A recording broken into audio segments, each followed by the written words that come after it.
ඔළුව තදින් නරක් වෙච්ච මිනිසුන් පිරිසක් රැඳිච්ච ජනප්‍රිය ගායන ශිල්පී දීපාල් සිල්වා මහතා රාගම රෝහලේ ප්‍රතිකාර ලබමින් සිටියේදී ඊයේ උදැසන අභාවක් ප්‍රාප්ත වුණා.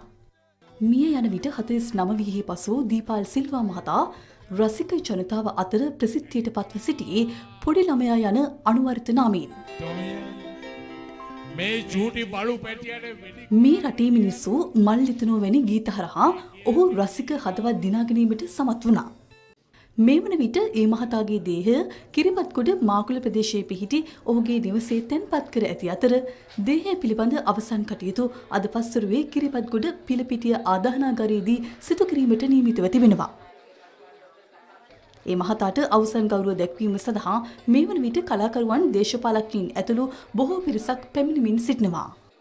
බොහෝ දෙනෙක් හිනස්සලා බොහෝ දෙනෙක් සතුටු කරලා අපේ අතරින් වෙන් වෙලා ගියා. ඉතින් ඔහුගේ අවුරුදු 49ක් කාල සීමාවක් තුළ මම හිතන්නේ මේ රටේ බොහෝ ප්‍රේක්ෂක පිරිසක් ඇසුරු කරලා ඔහුව සතුටු කරලා කලාවට සංගීතයට නව අරුතක් ගෙන දෙන කටයුතු කරපු කලා ශිල්පියෙක් විදිහට තමයි අපි දීපල් සහෝදරයා දකින්නේ. ඉතින් අප අතරින් වෙන්වීම අපි සියලු දෙනා මේ ශෝකයේ පවුලේ අයත් එක්ක බෙදා ගන්නවා වගේම මම හිතන්නේ මහින්ද රාජපක්ෂ ජනාධිපතිතුමාට ඉතාමත් ලෙන්ගතුව පහුගිය කාල සීමාවේ දුකේදී සැපේදී අපිත් එක්ක පෞද්ගලිකවත් නිතරම සම්බන්ධ වෙලා අපි දේශපාලනික වශයෙන් හැලහැප්පීම් වලට මුහුණ දෙනකොටත් සිනාමුසු මුහුණෙන් අපවත් හිනස්සලා අපිත් දෙක එකට ඒ දුක බෙදා ගන්න කටයුතු කරපු සහෝදර කලාකරුවෙක්. ඔහුගේ අභාවය අපේ හදපිරි ශෝකය අපි ප්‍රකාශ කරනවා වගේම මම හිතන්නේ මේ රටේ සියලුම කලාලෝලීන් මේ ශෝකය බෙදා ගන්න ඒ පවුලයත් එක්ක එකතු වෙයි.